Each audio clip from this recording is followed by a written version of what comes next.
So this song started as Danny's groove.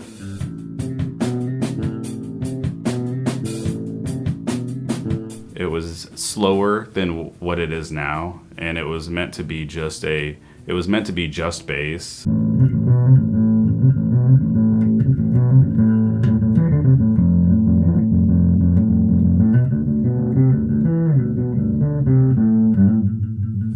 Danny brought in the bass line, which is a great melody, and it was actually slow at first. And I remember just kind of jamming it, kind of acoustic.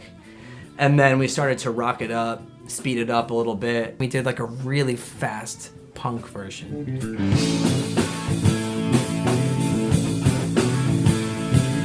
And immediately I was like, damn, like I really like this song.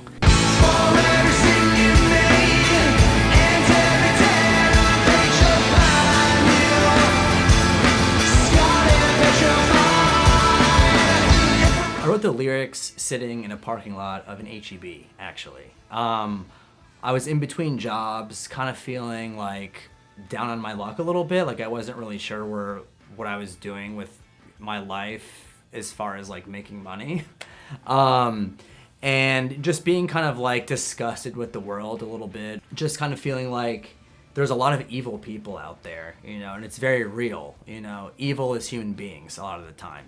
And so I tried to write from the kind of a third person perspective of a female deity who comes down and tries to cleanse the world of this kind of evil and these evil people and the sins that they've committed and their ignorance and all that kind of stuff. And so I tried to have it also be a female character because I feel like females can be really strong leaders, and they really should be more. And so I wanted to have that character be godlike and come down and just purify the world.